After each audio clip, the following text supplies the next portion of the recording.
Welcome back. Spirits in the Shadow.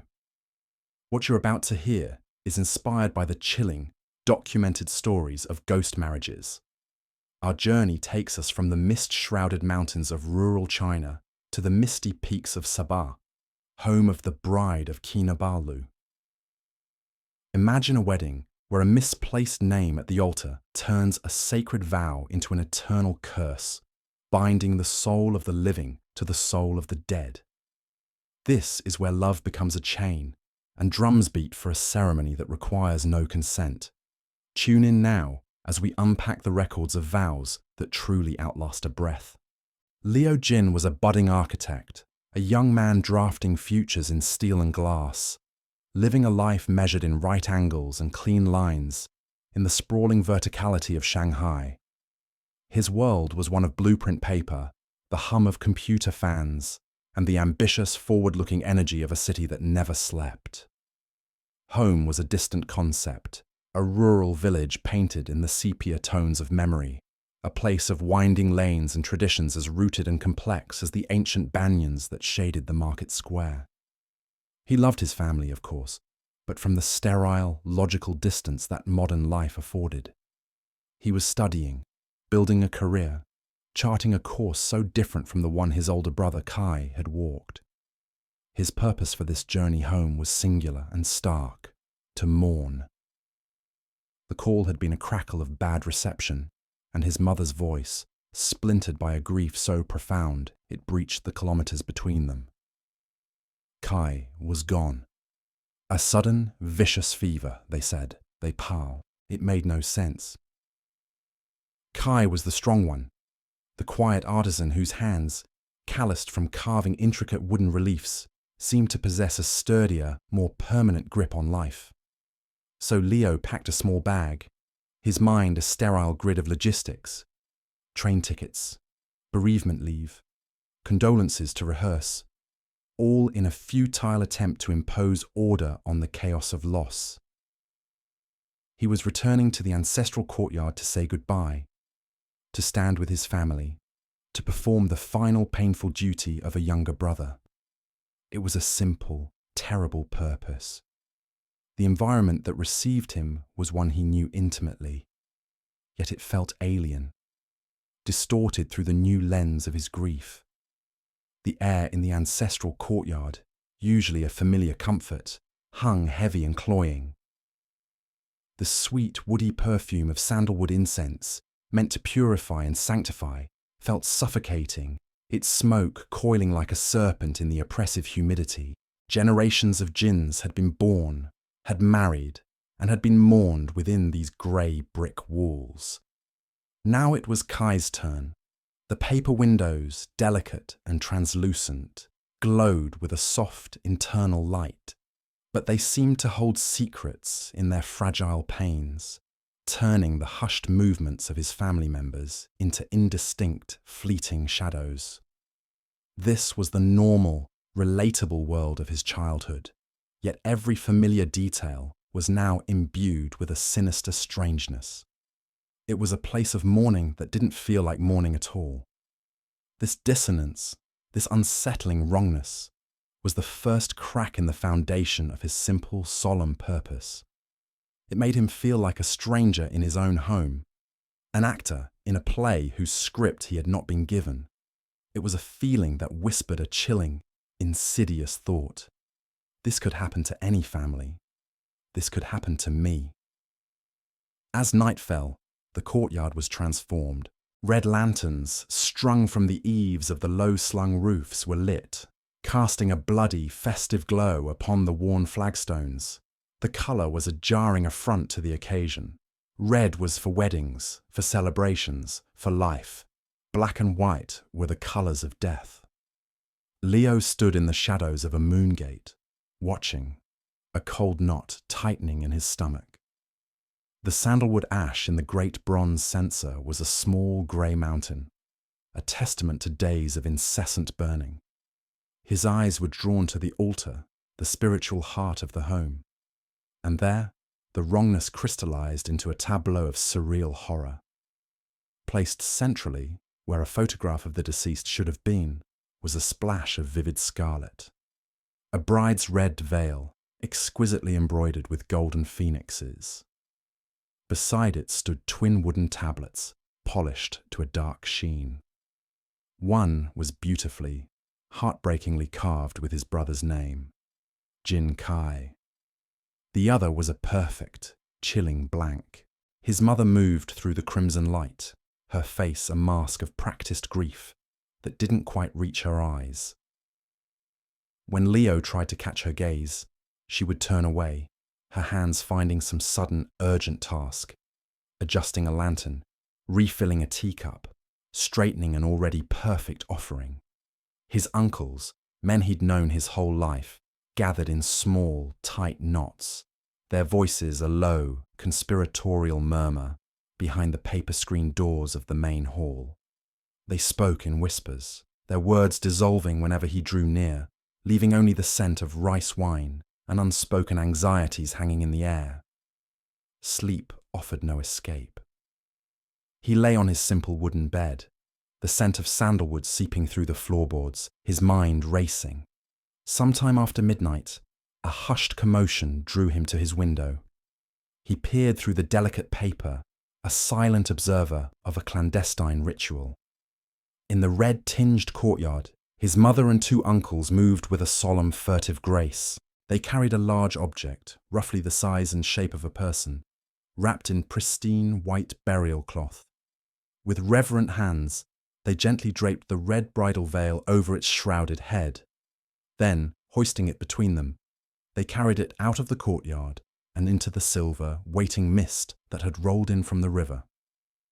The understanding crashed down upon Leo Jin with the force of a physical blow, cold and absolute. The red veil, the twin tablets, the averted eyes and the secretive whispers, it all slotted into place. His family was not just conducting a funeral, they were preparing for a wedding, a minghun, a ghost marriage for his dead brother. The next day, a grim determination settled over him. This was not honor, it was a perversion. He retreated to the one place that felt wholly Kai's, his workshop at the back of the property. The air here was different, tinged with the clean scent of camphor wood and linseed oil. A fine layer of dust covered everything, a testament to the abrupt cessation of life. Kai's tools lay on his workbench as if he had just set them down. Leo ran his hand over the smooth, worn handle of a chisel, a phantom echo of his brother's grip. He was not looking for anything specific, merely a connection, a piece of the real Kai in this house of theatrical mourning. Tucked away on a high shelf behind stacks of seasoned timber, he found a leather-bound sketchbook. It wasn't Kai's usual portfolio of intricate patterns for screens and furniture. He opened it, and his breath caught. Page after page was filled with pencil sketches of a girl's face. The same face, rendered with a loving, obsessive detail. Her smile was gentle. Her eyes held a hint of mischief. It was a face Kai had clearly adored. Beneath the sketchbook was a small, unassuming ledger. Inside, written in Kai's neat, precise script, were records of substantial monthly payments made to a Sioux family. The final entry, dated just a week before his death, was stark. Final payment.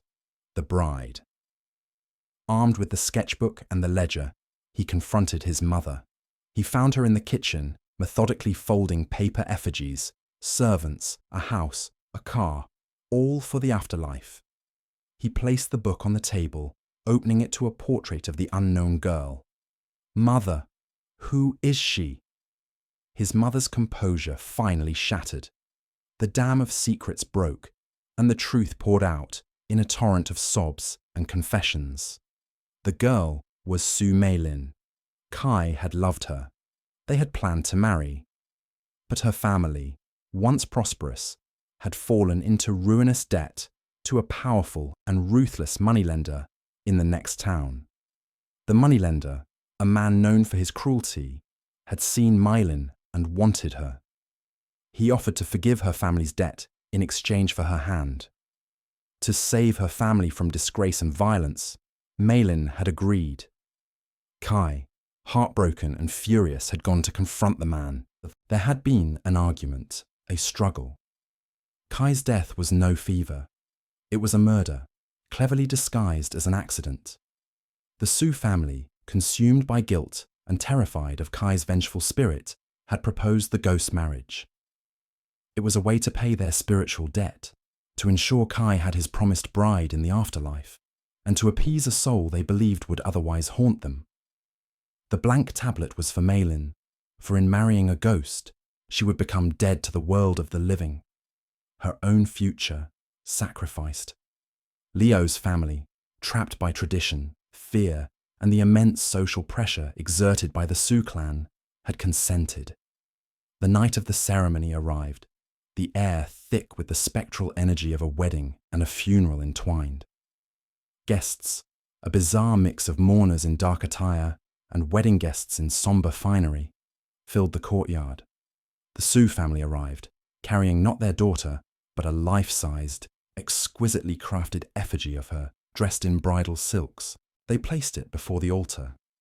The blank tablet was brought forward, a Taoist priest ready to inscribe Maylin's name and seal her fate. The moneylender was there too, a smug, possessive look on his face as he watched the proceedings, ensuring his living prize and his dead rival were both securely dealt with. Just as the priest lifted his brush, Leo strode into the centre of the courtyard. The murmuring ceased. "Stop," he said, his voice ringing with a clarity that cut through the incense smoke. He held up Kai's sketchbook for all to see. "This is what my brother wanted, not a paper doll, not a ghost bride. He wanted a life with the woman he loved." He then held up the ledger. "And this is why he died. Not from a fever, but from greed. He was murdered by the man who wanted to take his bride from him."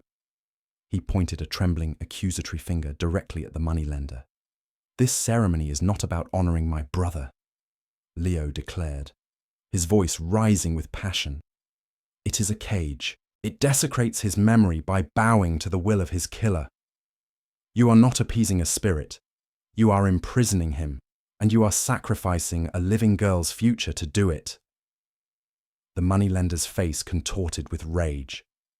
He barked an order to his two thuggish associates who moved toward Leo. But his words had hit their mark.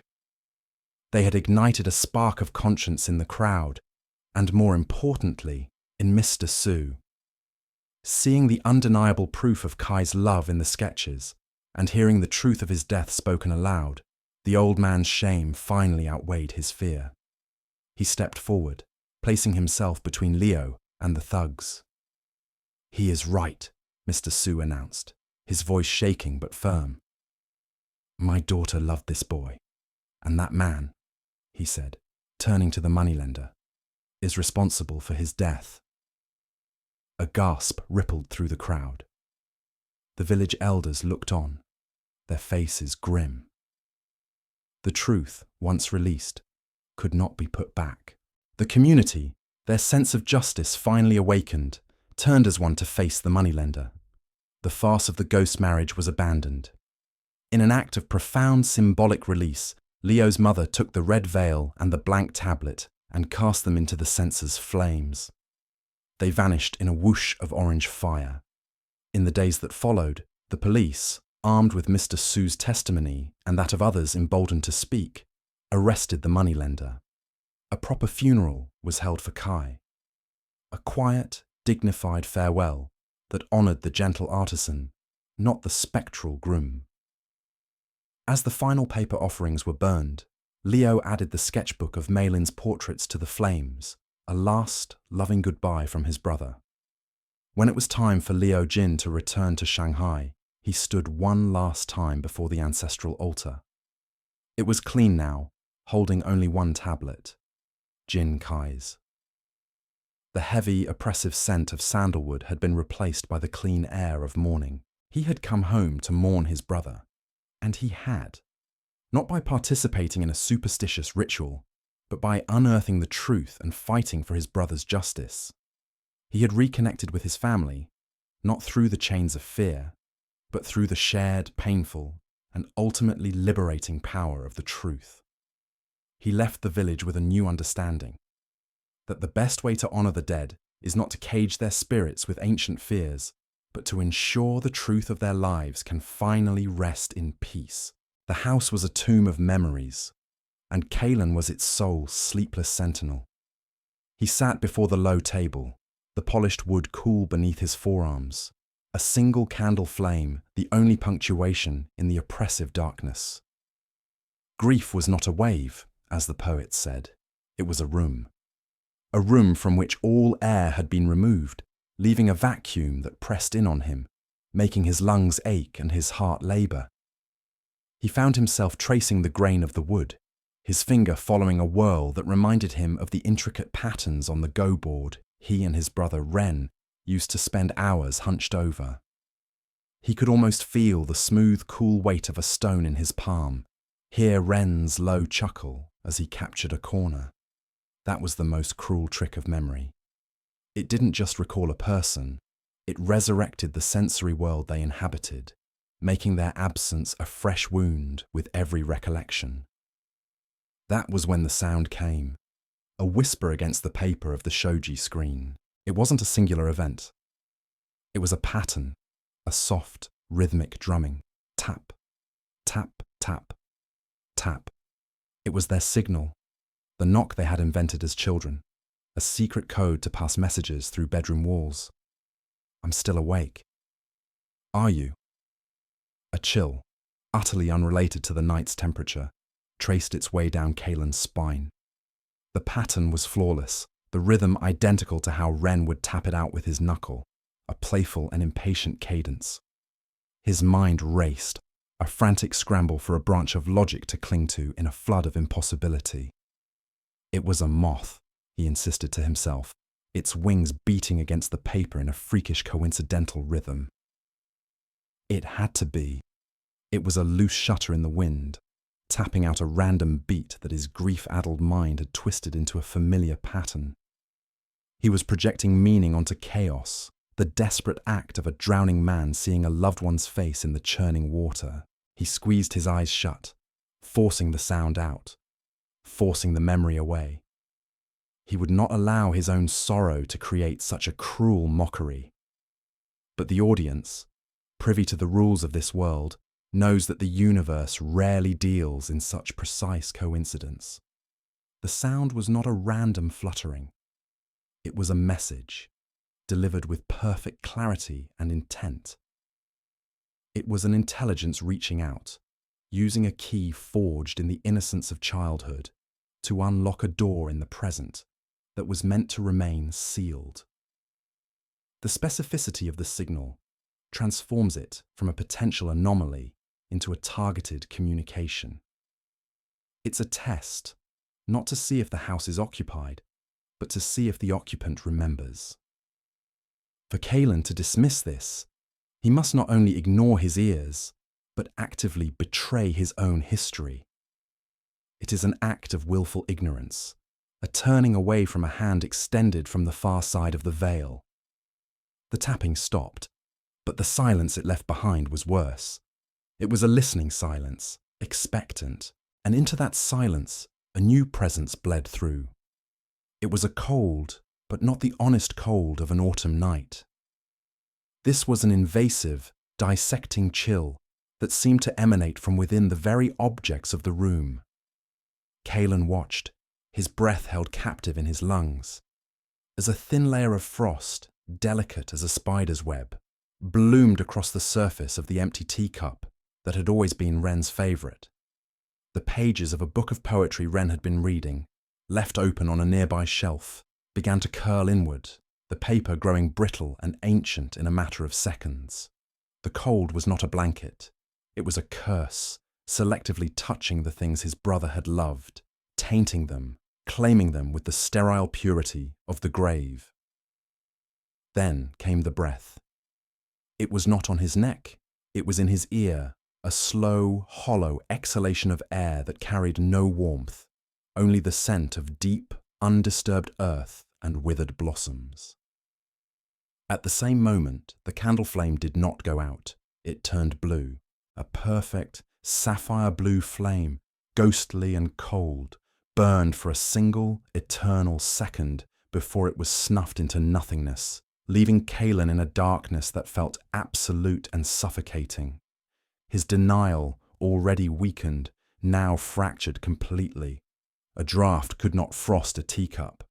A change in temperature could not turn a flame blue. He was not alone. This was not his grief playing tricks. It was a performance, and he was the sole member of the audience. His hands, slick with a cold sweat, fumbled across the table for the matchbox. He didn't think about what he was doing. It was pure instinct, a primal human urge to banish the dark. But as his fingers brushed against the small, rough box, a faint light began to glow in the room.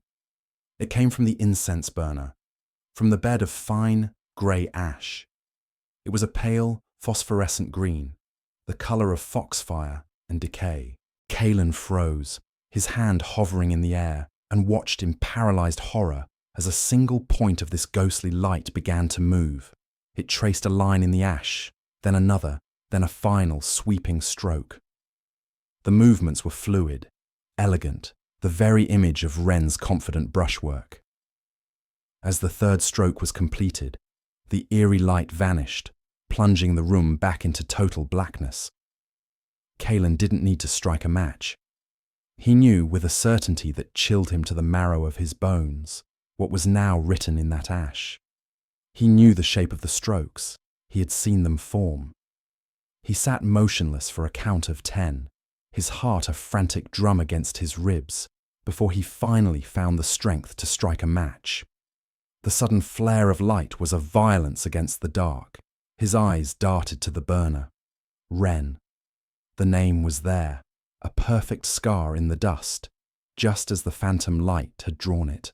The act of witnessing its creation stripped away any possibility of it being a trick of the light or a coincidental pattern. It was a signature, an act of deliberate communication from a place where light did not burn and hands were no longer needed to write. It was the irrefutable evidence that something had crossed over, and it knew his brother's name. Dawn arrived not as a promise of renewal, but as a slow dilution of the night's horrors. The grey light revealed a world that seemed leached of colour. Kalen, hollow-eyed and trembling from a night without sleep, found his mother by the hearth. When he told her, his voice was a monotone, the words flat and dead, devoid of the panic he felt inside. He recounted the rhythmic tap, the selective frost, the blue flame, and the final, horrifying act of the name being written before his very eyes. He expected her to cry out, to collapse in fear. Instead, a profound and terrible weariness settled over her features, as if he had just confirmed the return of an old, incurable illness. She reached out and took his hands, her own surprisingly cold. Her eyes, sunken and dark, met his. "So," she whispered, the word a puff of resignation. "It begins again." She looked down at their joined hands. "You must not speak his name. You must not acknowledge the signs. To answer is to invite. To invite is to surrender." Her voice wasn't hysterical or frantic. It was the voice of someone repeating a lesson learned through unbearable pain. It was a plea, filled with the weight of a history he didn't understand. Her words were interrupted by the arrival of the monk. He stood at the threshold, his saffron robes seeming to generate their own faint light in the gloom. He gave a short, sharp bow, but his eyes were fixed on Kalen, and his gaze was not serene. It was the intense, diagnostic stare of a physician examining a patient for signs of a deadly plague. Without a word, he moved past them and began his work. He took out a bowl of salt, but his actions were not ceremonial. They were urgent, almost frantic. He didn't sprinkle the salt in a neat line. He threw it forcefully at the thresholds, at the base of the windows, the coarse grains skittering across the wood like a desperate barrier against a rising flood. Kalen felt a strange sense of dissociation watching the scene. The world had ceased to make sense. His mother spoke of ancient rules and returning horrors, and a holy man was throwing salt around his house like a madman. His modern mind, the part of him that believed in science and reason, was still trying to function, but it was like a faulty engine sputtering its last fumes. He tried to see this as an elaborate ritual to soothe his mother's anxieties, a cultural performance to process grief. But the monk's grim urgency and his mother's defeated sorrow felt too real, too raw to be mere theatre. The monk, finishing his frantic work, turned to Kalen. He placed a hand on Kalen's shoulder, his grip firm and grounding. "The dead have an echo," he said, his voice low and grave. "But something else is listening for it. Something that uses sorrow as a key to open a door. Tonight, when you hear a voice you know, you must not answer it. No matter how much you miss him, it will not be him." The warning was so specific, so direct, that it pierced through Kalen's daze. And as his gaze drifted past the monk's shoulder, out into the courtyard, he saw that the door had already been opened. His first impression was of order, an unnatural, geometric precision.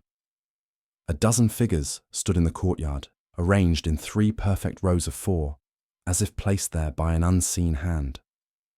They were clad in robes the colour of rust and old blood, their forms completely obscured. Their faces were hidden by veils of the same crimson hue. For a moment, they were utterly still, a silent, terrifying tableau. Then, he saw the movement. The veils, all of them, at the exact same instant, began to rise and fall.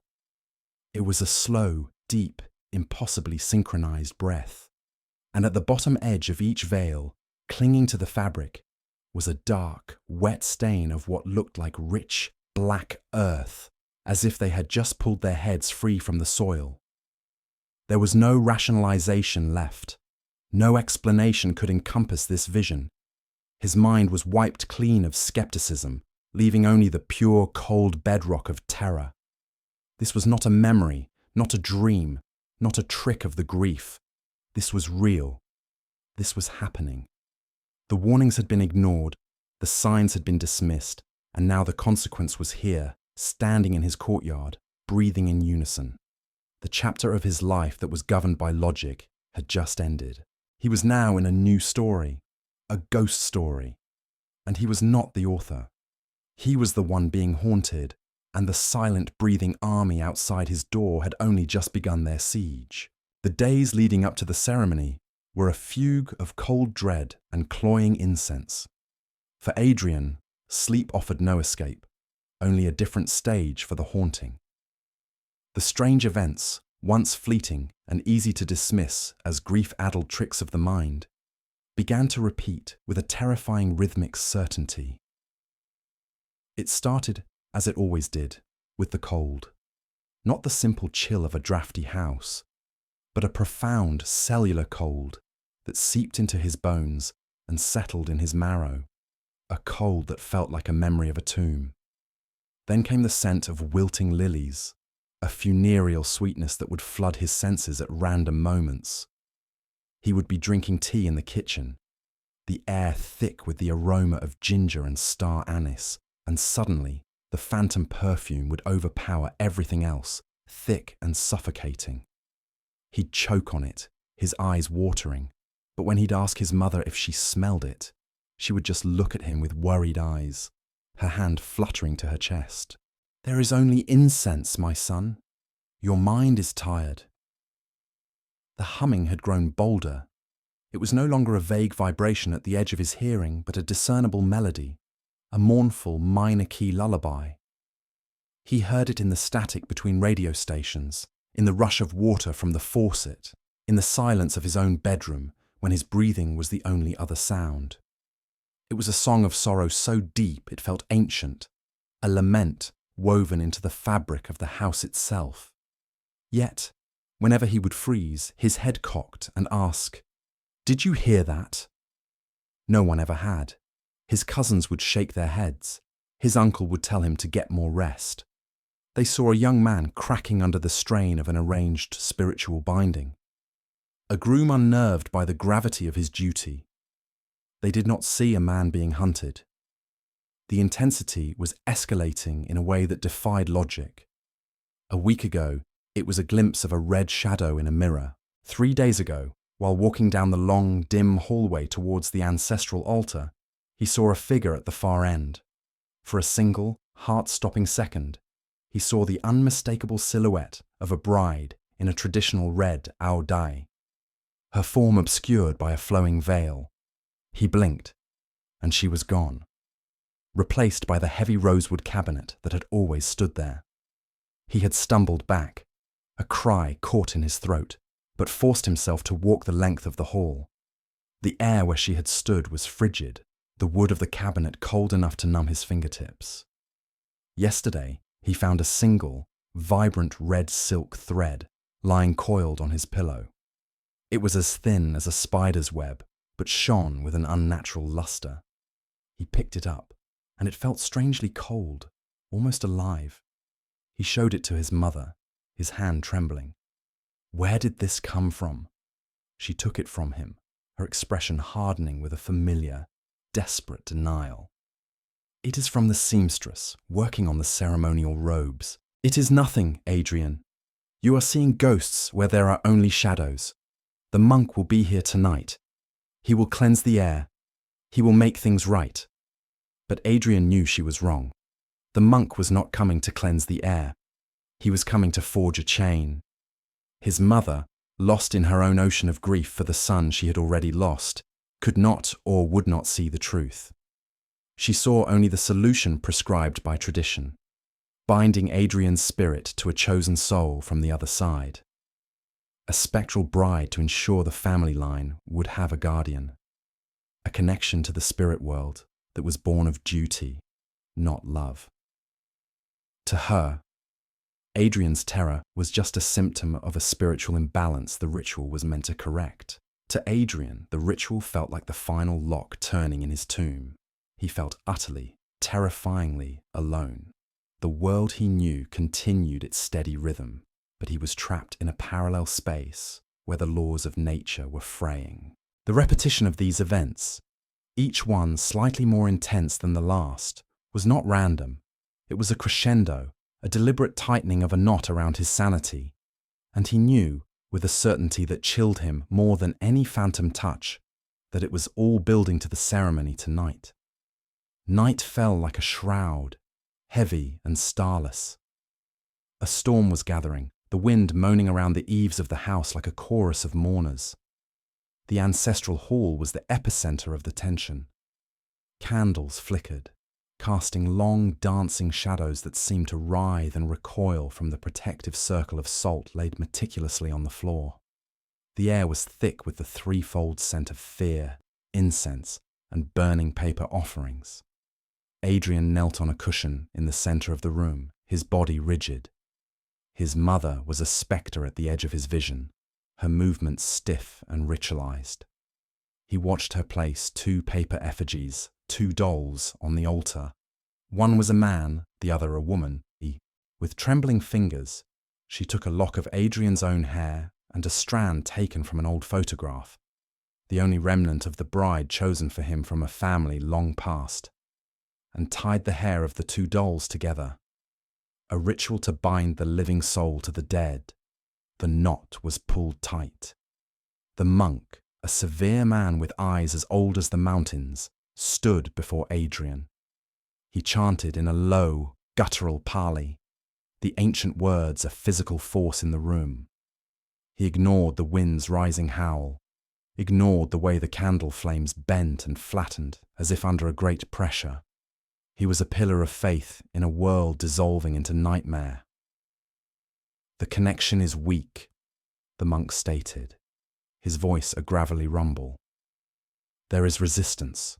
A resentful energy fights the binding. He produced a yellow paper talisman, covered in black and red ink that seemed to squirm in the wavering light. This will anchor you. It will be painful. Do not resist.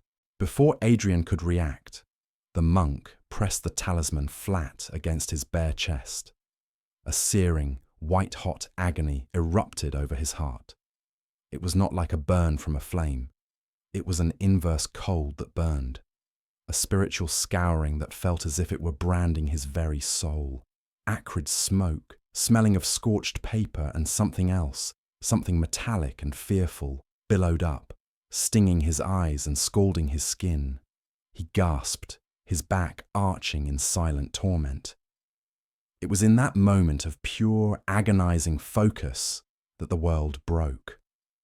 A sudden, violent gust of wind, impossible within the sealed room, slammed through the hall. It didn't just blow, it struck with percussive force, a physical blow that quat at lua. It beat the flames to death. Every candle was extinguished simultaneously, plunging the room into absolute darkness. Adrian's mother cried out in alarm. The monk's chanting faltered for a half-beat. A single point of light flared into existence. The small, battery-powered red safety lamp on the altar, its crimson glow painting the scene in the colours of blood and shadow. And there she was. She stood just outside the circle of salt, where only darkness had been a second before.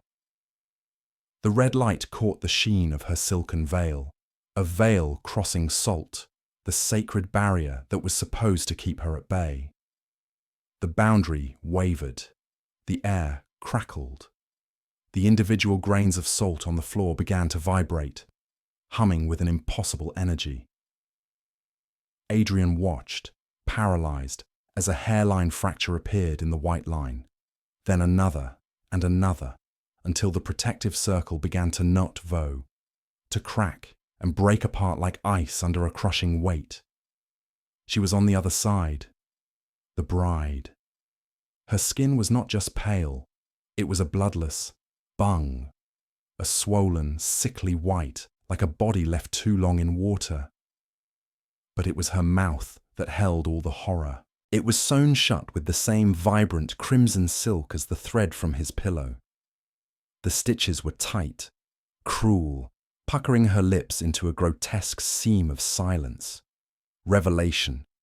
Bride was stolen, voice sealed by silk thread. The realization crashed into Adrian with the force of a physical blow. This wasn't a spirit chosen for him. This was a soul that had been wronged. A bride promised, then denied. A voice that wanted to scream its story, but had been sealed by a silencing violence. The sad lullaby he had been hearing, it was hers. It emanated from her now, a muffled, heartbreaking melody that seeped through the threads, a song of stolen love and eternal sorrow. She was still humming her pain. His mother, oblivious in the red gloom, moved to relight a candle, her mind clinging to the ritual, refusing to see the abomination that had manifested. The monk had begun a new, more forceful chant, his voice straining against the oppressive presence. The bride paid them no mind. Her eyes, hidden behind the veil, were fixed on Adrian. Slowly, she raised a hand, her long white fingers extending towards him. She reached across the broken salt line. Choice, acknowledge and bind, or look away and break. Every instinct screamed at him to recoil, to look away, to let the monk's ritual do its work and bind this horror to him in silent servitude. That was the path of survival. To look away was to break the connection, to deny her reality, to let the living win. But he couldn't. He saw not a monster, but a victim. He saw the source of the sorrow that had saturated his life. His family, in their desperation, had not just summoned a spirit, they had reawakened a tragedy. Her fingers brushed against the back of his hand. The touch was not a touch. There was no pressure, no temperature. It was a wave of absolute numbness, a spreading taillight that erased all sensation. The paralysis shot up his arm, a tide of nothingness that threatened to consume him. In that void, he felt her pain, her story, her stolen life. And in that moment, his fear was eclipsed by a profound, soul-shattering pity. A single, whispered word escaped his lips, almost a breath, a thought given form. Shinloi. I'm sorry. The effect was instantaneous and catastrophic. A sound ripped through the air, sharp and final, like a single, overstretched sinew snapping. Cheat. The red thread on her lips bat. It snapped, all of them, at once. Her mouth fell open into a black silent "oh." For a heartbeat, there was only the sound of the wind. Then, the silence was annihilated. The pent-up agony, the years of silenced rage, the resentful energy, the oan ki that had been sealed behind that thread erupted. It hua tien ku. It transformed into a sound. It was not a scream that a human throat could produce. It was a shriek that did not echo but became the world, a sound of mountains grinding to dust and oceans boiling to salt. It was the sound of a promise being broken, of a soul being stolen, of a final, terrible vengeance being unleashed. The red light of the flare did not just flicker, it shattered, and the wail of the sewn-mouth bride pulled the world down into darkness with it. The air in Adrian's small room was a physical weight, thick with the ghosts of burnt incense, the bitterness of stale tea, and the suffocating presence of unspoken truths, a palpable manifestation of the thoughts churning relentlessly in his mind. On the wall, tacked with an array of rusty pins, was his evidence, a sprawling, desperate constellation of sorrow that he had stared at for countless hours until the individual points of data began to connect, forming a terrifying image. There was the photograph of the groom, his own brother Liam, his face rendered pale and ethereal by the primitive camera even before death had claimed him. Beside it, a charcoal rubbing from a gravestone in a neighbouring province, its engraved birth date a silent, screaming contradiction to the village records of the woman they had supposedly buried. Below that, a list of names, collected like fallen leaves from the whispers in the marketplace, the names of the men, the hired hands, who had conducted the grim business of the spirit marriage.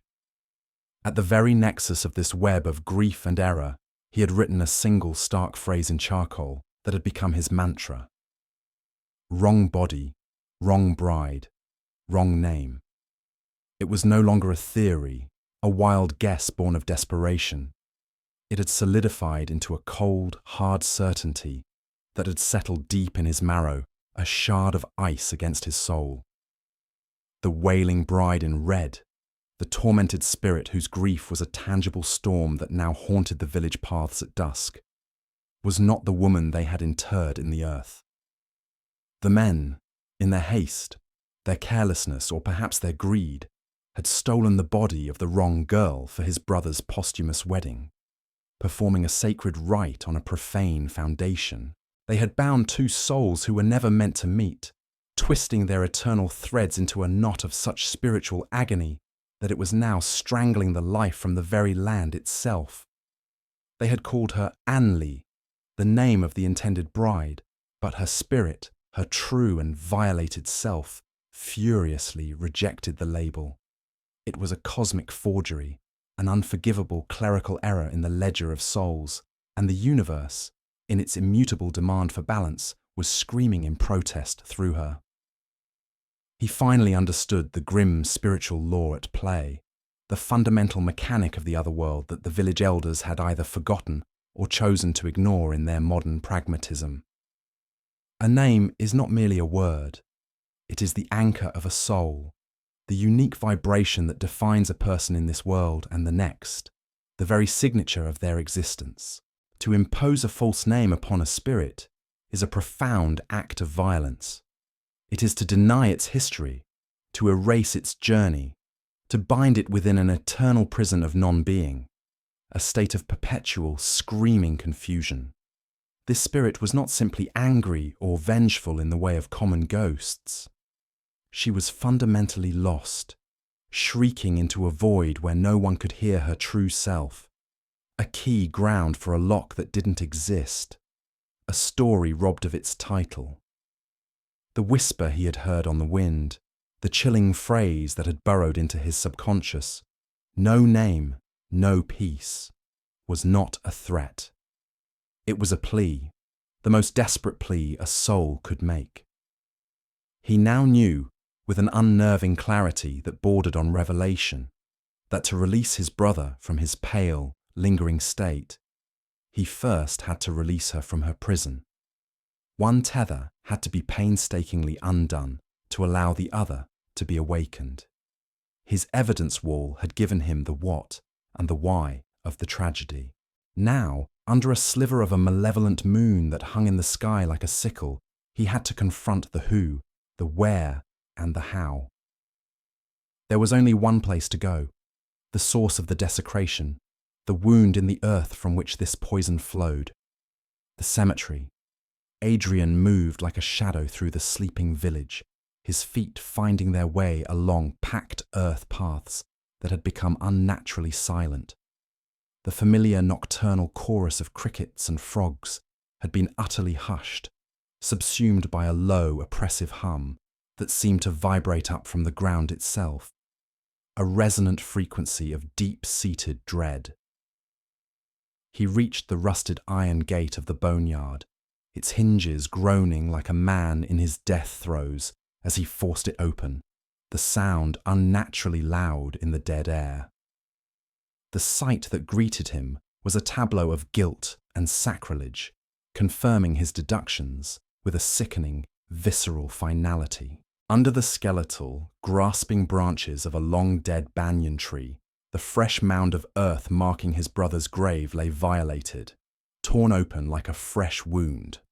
The coffin, meant to be an eternal home, was wrenched apart, its lid cast aside at a drunken angle. It was starkly, horrifyingly empty. Huddled around the desecrated plot were three figures, their faces a ghastly yellow in the panicked, dancing light of a single kerosene lamp. The grave robbers, the architects of this waking nightmare. Their whispered argument was a frantic, guilty hiss that sliced through the silence, their shovels held not as tools, but as flimsy weapons against the encroaching sentient dark. "We just put it back, no one will ever know," one of them rasped, his eyes wide and skittering, reflecting the unsteady flame. "Put what back, you idiot? We don't even know where she is," another countered, his voice a trembling, ragged thing on the verge of shattering. "They told us she was an orphan, that there was no family to miss her, no one to ask questions." It was then that Adrian stepped out from the deep shadows of the gate, his presence cutting their pathetic exchange short. "But she had a name," he said, his voice quiet yet carrying the immense weight of a judge's final sentence. The three men spun around as one, their faces a collective mask of cornered guilt and primal fear. For a taut second, they looked as if they might rush him, to silence the sole witness to their crime with brutal finality. But that moment was stolen from them, erased by a new sound that began to bleed into the night. A sound that transformed the simple fear in their eyes into something far worse, a profound, absolute, soul-shattering terror from which there could be no escape. It began as a soft, melodic hum, a ghostly tune that, in any other context, might have been beautiful. It was an old lullaby, the kind a mother would sing to a fretful child to soothe it to sleep. But here, in the cold, violated heart of a graveyard, the melody was hideously warped, a discordant and threatening dirge. It was as if it were being played on a broken phonograph at the wrong speed, each note dragging, slurring, and decaying into the next, weaving a tapestry of pure dread through the silent tombstones, and wrapping the world in a suffocating blanket of sound. The temperature plummeted with unnatural speed, the humid night air flash freezing into a biting Arctic cold. The weak flame of the kerosene lamp sputtered violently, its light shrinking as if in terror, casting long, monstrous shadows that danced and writhed before the lamp was extinguished with a final gasping hiss, plunging the scene into the stark silver and black chiaroscuro of the moon. The ground itself began to vibrate, a low, guttural thrum that resonated up through the soles of Adrian's sandals and into his very teeth. And then, from behind the largest and most ancient headstone, she rose, She didn't walk or float into view. She simply manifested, coalescing out of the oppressive darkness like ink, bleeding into clear water. One moment there was nothing but shadow, and the next she was there in her full, horrifying glory. Her bridal gown, a shade of crimson so deep it appeared almost black in the moonlight, was not crafted from silk, but from a substance that looked like clotted, drying blood, flaking away at the edges into a fine, dark dust.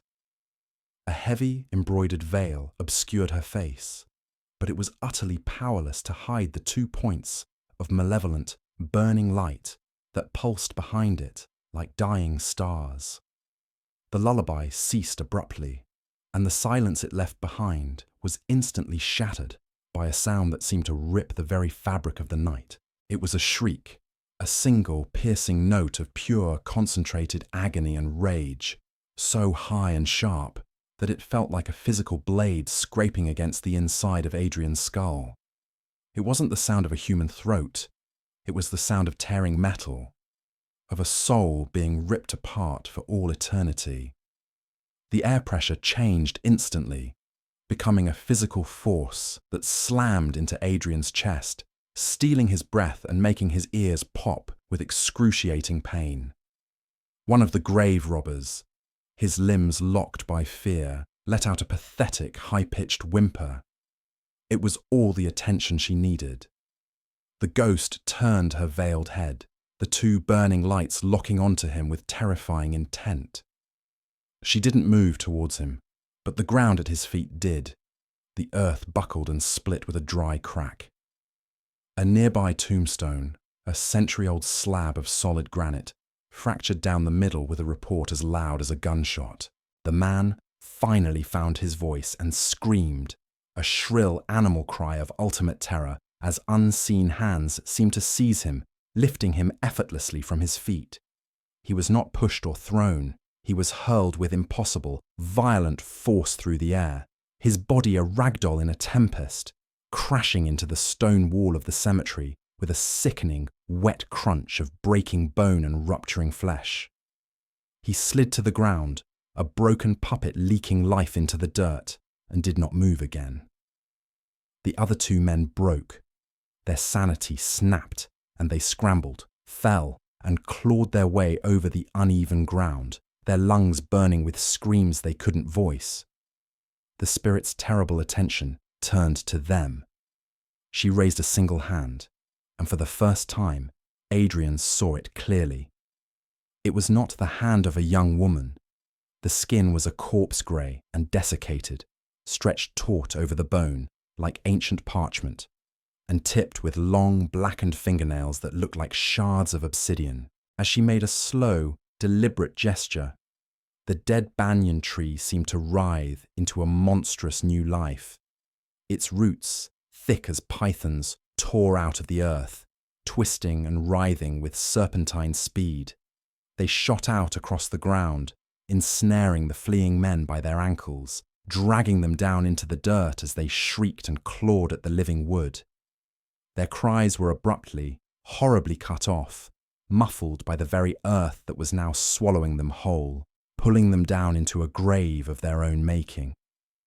Adrian was frozen, a statue of pure fear. He was not a warrior, not a priest, not an exorcist. He was a scholar, a man of ink and paper, and faced with this elemental fury, he was nothing. Every instinct screamed at him to run, but his legs were pillars of lead. The cold was a physical pain now, a supernatural frost that promised an oblivion from which there was no return, seeping into his bones and slowing his heart. The psychic pressure was an immense, crushing weight on his mind, a tangible force that threatened to shatter his sanity into a million pieces. He could feel her rage, a bottomless, black ocean of it, and he knew, with chilling certainty, that he was just a stone's throw from being drowned in it forever. He was utterly, hopelessly powerless, a moth pinned under the gaze of a vengeful god. The burning lights behind the veil swiveled and fixed on him, the last man standing. The lullaby started again, this time slow, deliberate, and directly inside his head, a private funeral march for his mind. He could feel his consciousness beginning to fray at the edges, the coherent thought dissolving into a soup of terror. This was it. This was how he died. Another nameless victim of a mistake he had only sought to correct. Yet, through the hurricane of fear, the single solid pillar of his purpose held firm. Wrong body, wrong bride, wrong name. He was not her enemy. He was, perhaps, her only hope for peace. Squeezing his eyes shut, he forced the calm certainty of his logic to overcome the animal panic. Her rage was for them, the men who had defiled her rest and stolen her identity. His only weapon was the truth. It was a shield of paper against a storm of blades, but it was all he possessed. Taking a single, shuddering breath that felt like swallowing broken glass, he forced his paralyzed body to move. He did not run. He did not cower. He lowered his head in a gesture of profound respect, a formal, traditional bow to the dead. The crushing pressure lessened, just a fraction. The lullaby in his head faltered for a single discordant note. He looked up, not at the burning eyes of the monster, but at the desecrated ground before her, his gaze deliberately deferential. He spoke, his voice hoarse, trembling, but miraculously clear in the ringing silence that followed her rampage. He did not use the name they had given her. He did not command her. He asked, "Hai noi ten qua ko." Please say your name. The world held its breath. The wailing wind died instantly. The vibrating ground stilled. The burning lights behind the veil flickered, the infernal rage within them dimming, collapsing inward, replaced by a flicker of an ancient, bottomless sorrow. A voice, softer than a sigh, more intimate than a thought, whispered directly into his mind, a name that felt like falling silk and forgotten moonlight, a name that settled the chaos. Surya. The moment the true name was spoken, the universe corrected itself. The pressure vanished in an explosive, silent release of energy that billowed outwards from her, not as an attack, but as a final, shuddering exhalation of centuries of pain. The blood-red veil, the hated symbol of her false identity and her binding, did not fall away.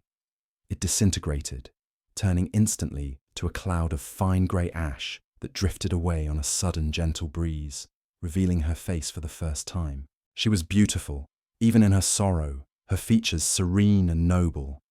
Her eyes were not burning coals, but deep, dark pools, and from them fell not tears, but water dark with the soil of her lonely grave, tracing clean paths down her ashen cheeks.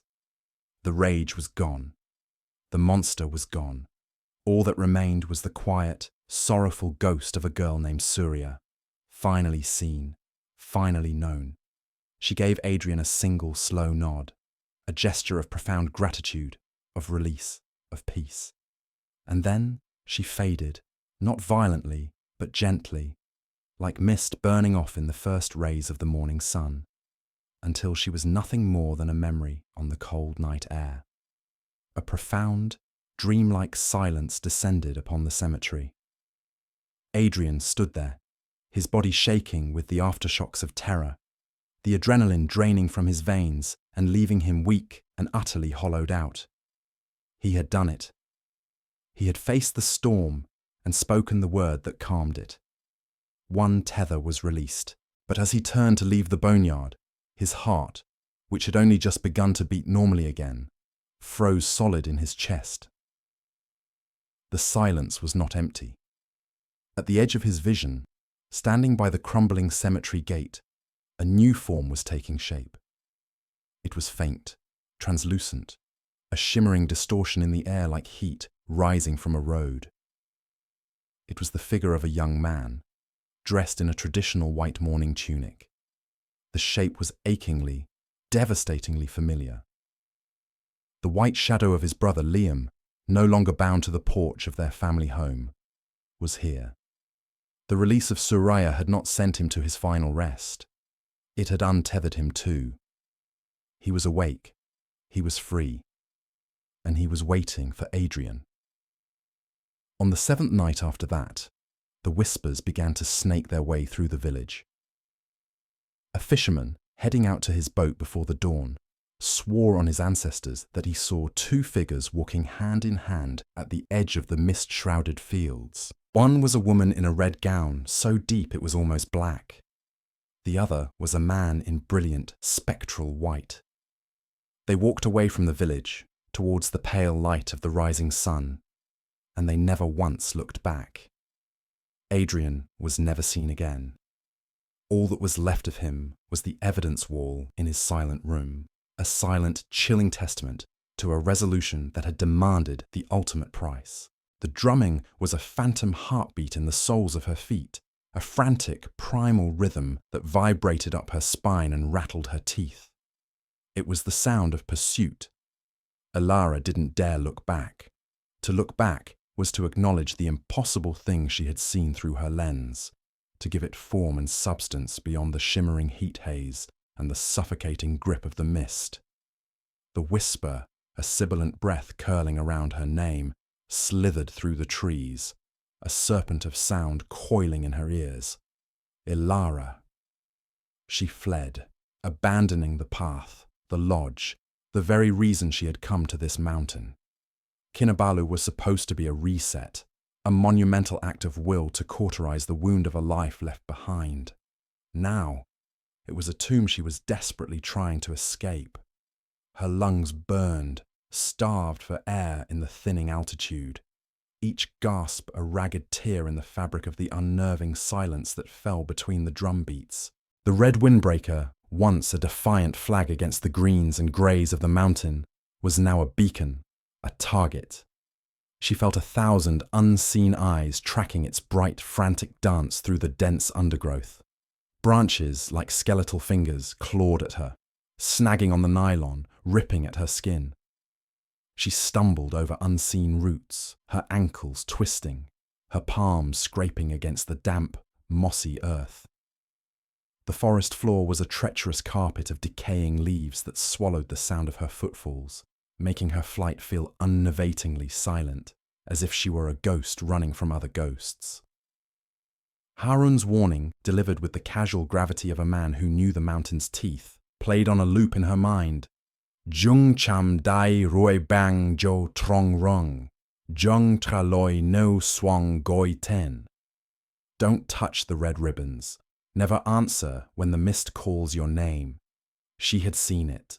Through the clarifying, distancing eye of her viewfinder, the scene had been framed and composed. The ancient gnarled tree, the stone shrine at its base, and the crimson ribbon tied taut around its trunk. And behind it, a figure, ethereal and out of place. A bride in a blood-red dress, her form shimmering, indistinct yet undeniably present. A trick of the light, she told herself, a momentary aberration caused by fatigue and the play of shadows. But when she lowered the camera, the world snapping back into sharp, unfiltered focus, two things happened simultaneously. The air grew heavy with the distant processional beat of traditional drums, and the mist, which had been lolling in the valleys below, surged upwards, swallowing the landscape and whispering her name. It wasn't a question. It was a summons. Panic, cold and absolute, seized her. She didn't think, she reacted. The camera, her shield, and her tool, the extension of her very eye, slipped from her grasp, its strap catching on a thorny vine. For a heart-stopping second, she considered retrieving it, but the whisper came again, closer this time, intimate and possessive. She abandoned it, the sacrifice of visceral severing of her old self. That Elara, the 26-year-old photographer seeking solace in art, was gone. This new Elara was just an animal fleeing a predator it could not comprehend. Her flight was a blur of instinct and terror. The red ribbons, which Harun had pointed out as markers of sacred, forbidden places, now seemed to be everywhere. They multiplied in her peripheral vision, flashes of arterial red against the deepening green, mocking her, herding her. She felt as though the mountain itself was rearranging its geography to ensnare her. The path she thought she remembered twisting into unfamiliar configurations. The drumming grew louder, no longer just a feeling in her feet, but a concussive force in the air, pressing in on her, vibrating in her chest cavity until she felt her own heart was trying to hammer its way out. She burst out of the tree line with a choked sob, tumbling onto the gravel path leading back to the Kundasang lodge. The sudden openness was dizzying, the familiar sight of the wooden structure a surreal anchor in a world that had tilted on its axis. She staggered forward, mud-caked and bleeding, her red jacket torn at the shoulder. The world was blessedly, terrifyingly silent. The drums had stopped. The whispers were gone. There was only the sound of her own desperate, heaving breaths and the frantic pounding of blood in her ears. The aftermath was a collage of disconnected moments, sharp-edged and surreal. She remembered the face of a German tourist, his mouth a perfect O of shock as he dropped his trekking pole. She remembered Harun rushing out of the lodge, his usual calm shattered, his eyes wide with a terrible, knowing fear as he took in her state. He wrapped a thick blanket around her trembling shoulders, the rough wool a grounding friction against her clammy skin. He didn't ask what happened. He simply guided her inside, away from the prying, curious eyes, his hand a firm, protective pressure on her back. Inside, the mundane world of the lodge, the smell of brewing coffee, the low murmur of conversation, the crackle of a fireplace, felt like a fragile bubble of sanity. Someone pressed a hot cup of tea into her hands, but her fingers were numb, clumsy. The porcelain rattled against her teeth as she tried to drink. The physical injuries were minor, a collection of scratches and bruises that a medic staying at the lodge cleaned and bandaged with practiced efficiency. A long, deep gash on her forearm from a sharp rock, a twisted ankle that was already beginning to swell. These were the visible wounds, the acceptable, explainable scars of a fall on the trail. They were nothing. The real wounds were invisible, etched onto her psyche. That night, sleep offered no escape. She was trapped in a feverish loop, reliving the flight, the forest floor rushing up to meet her, the crimson ribbons like bloody slashes in the gloom. The drumming was the soundtrack to her nightmares, and the whisper of her name was a constant, insidious presence just at the edge of hearing. She would jerk awake, tangled in sweat-drenched sheets, her heart hammering against her ribs, the name a silent scream on her lips. The red windbreaker lay crumpled in a corner of her room, and in the dim light, it seemed to pulse with a malevolent energy, a remnant of a world she had unwittingly trespassed upon. She couldn't bring herself to touch it. In the days that followed, Kundasang, the place she had chosen for its peace, became a prison of reminders. The mist that rolled in every afternoon, blanketing the valley in a soft white shroud, now felt suffocating, predatory. She would retreat to her room, drawing the curtains, trying to block out the sight of it, but she could still feel its chilling presence. The colour red became a source of visceral dread. A woman's lipstick, the flowers on a dining table, a child's bouncing ball. Each flash of crimson sent a jolt of ice through her veins, bringing back the image of the bride and the ribbons that marked the border of a place she was never meant to see. Harun was a quiet, constant presence. He brought her meals, sat with her in comfortable silence, and deflected the questions of other guests. One evening, as she stared blankly at the swirling clouds outside her window, he finally spoke of the mountain. He didn't speak of ghosts or spirits, but of Penungu, the guardians, the ancient energies that resided in the old places. He told her that some things are not meant to be captured, not by cameras, not by human eyes. They are meant to be respected from a distance. "You are lucky," he said, his voice low. "The mountain, it remembers. It remembers those who listen, and it remembers those who don't. You heard the call, but you did not answer. You ran. That is why you are still here." His words offered no comfort, only a confirmation of her terror. She had not imagined it. She had stumbled into a truth far older and more dangerous than she could ever have conceived. The sense of barely surviving was a physical weight on her shoulders. She felt scoured out, hollowed. The grief for her broken engagement, the wound she had come to the mountain to heal, was now a trivial ache, overshadowed by a new, more profound trauma. She had gone to Kinabalu to restart her life, and in a way, she had.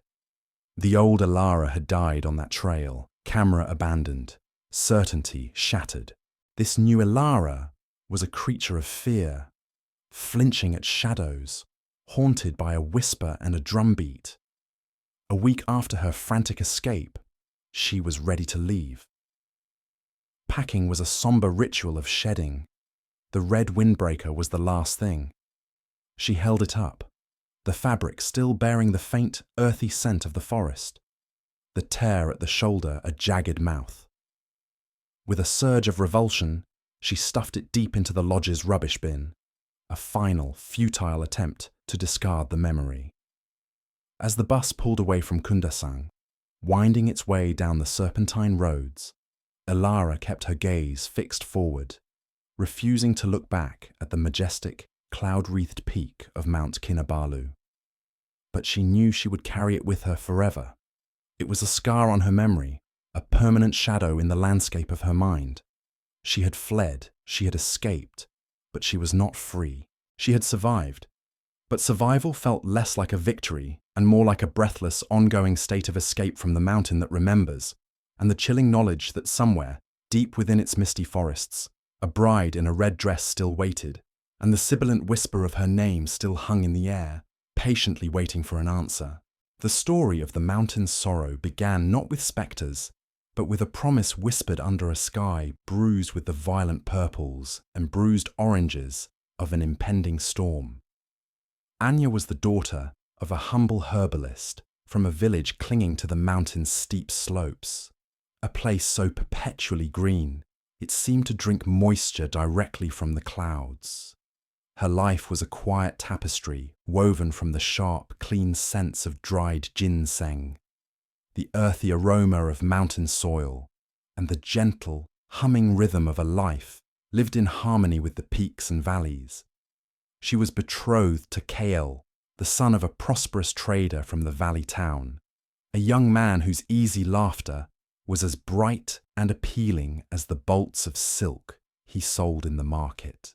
Theirs was not a grand union of political alliance or consolidated wealth, but a simple, genuine affection that had blossomed from shy glances exchanged over market stalls and whispered stories shared by the gurgling stream that marked the village boundary. The preparations for their wedding were a vibrant communal flurry of joyous activity. Anya, her fingers as nimble as the hummingbirds that drank from the wildflowers, had spent weeks meticulously embroidering peonies, symbols of love and prosperity, onto her scarlet wedding veil. Each tiny, perfect stitch was a silent, hopeful prayer for a future filled with the same warmth and colour as the threads she used. The other young women of the village, her friends and cousins, joined her in this ritual. Their shared laughter echoed in the cosy confines of her family's small hut as they prepared their own, simpler red veils. They would form her bridal procession, a flowing river of crimson to guide her to her new home, a living symbol of collective joy and a traditional shield against any malevolent spirits that might linger on the mountain paths.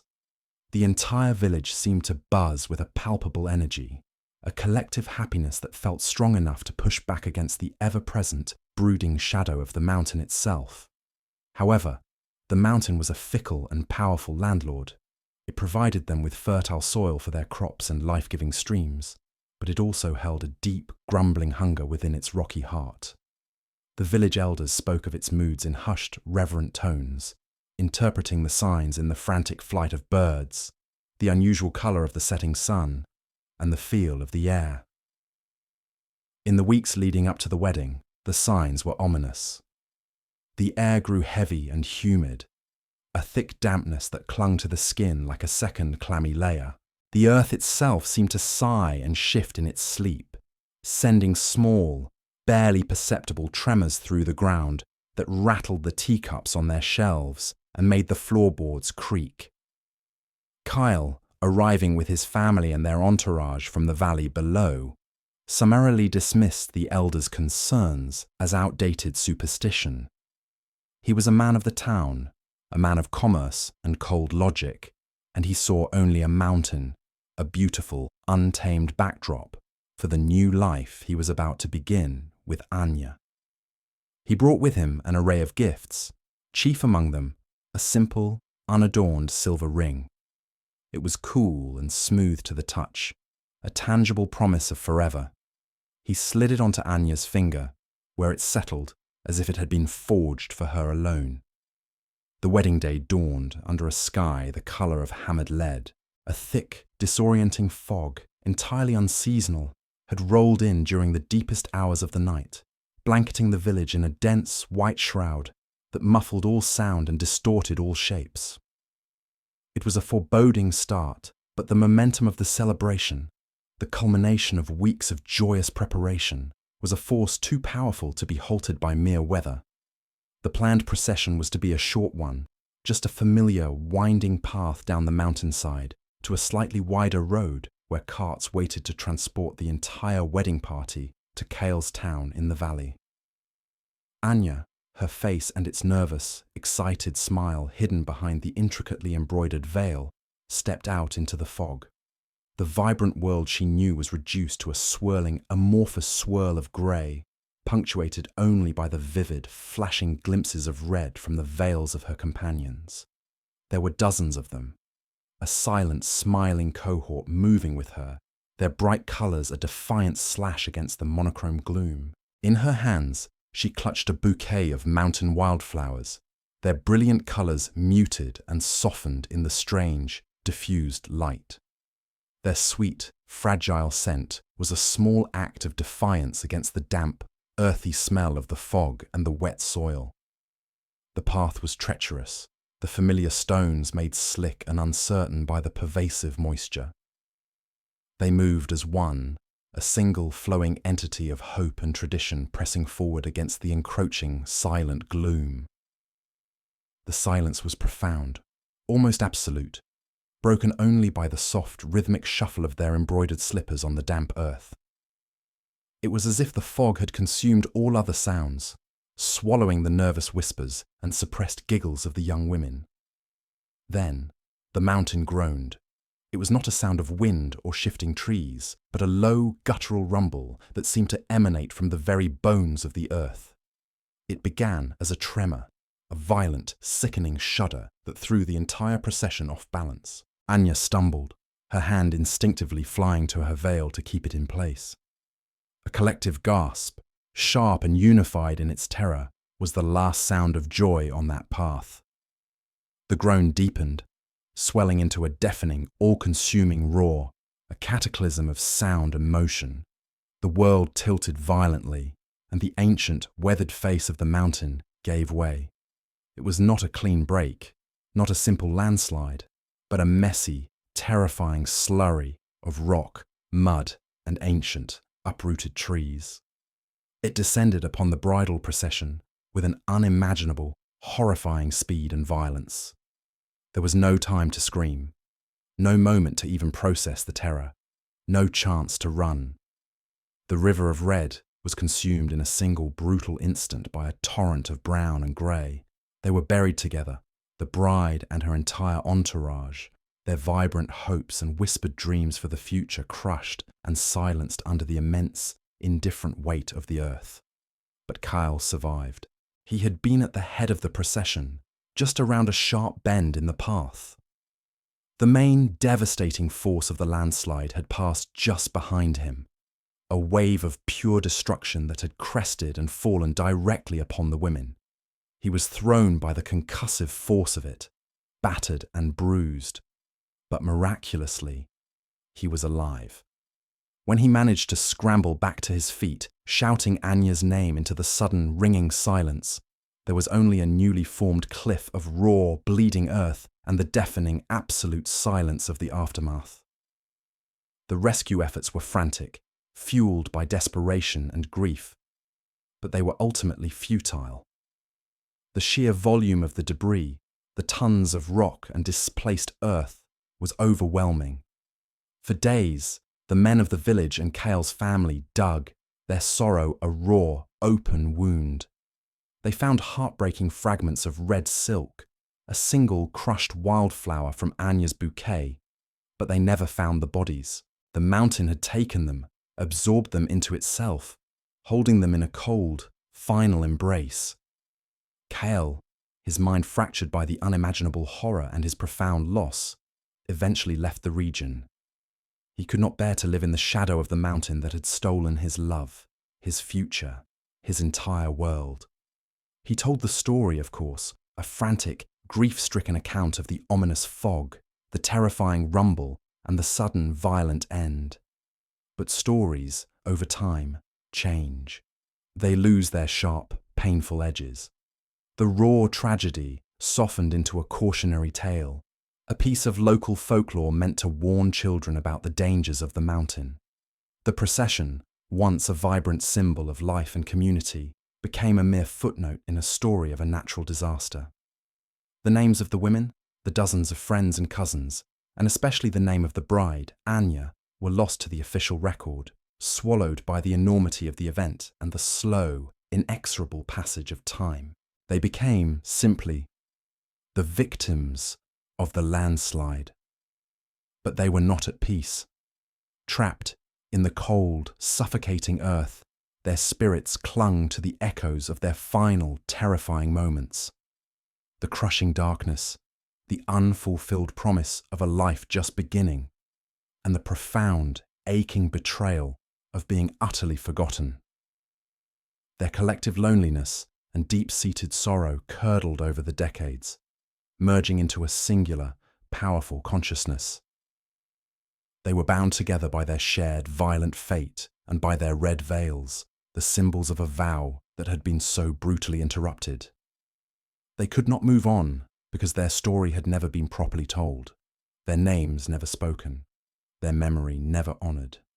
Anya, the bride whose mouth had been filled with mud and rock in her final moments, became their silent, eternal leader. Her silence was their curse. Her mouth, which they imagined as sewn shut, a potent symbol of their stolen voices. And so they waited, trapped between worlds, for someone to finally hear their silent scream, to understand their desperate bargain, and to finally speak their names. Elara descended the mountain with a photo of the brides, sharp and clear in the mist. But in each frame, a man in white stood closer. A continent away in Kuala Lumpur, a silver ring lay on her table, inexplicably wet with dew. What do you believe happened? In some traditions, vows are not broken by death. A wedding doesn't always require the groom's consent, only that the ritual is completed. Mountains and altars become living witnesses, holding the memory of promises that mortals have tried to escape. They are a memory with a price, ensuring a vow is fulfilled, whether in this life or the next. The approaching figure, the ring, the whispers of an unfinished ceremony in the mountains of China. Are these signs of a promise being called due? Is this a haunting or a wedding procession that has finally found its groom? Tell us your theories in the comments below and subscribe so you don't miss the next story. And if you hear the sound of drums in the fog and someone calls your name, don't answer.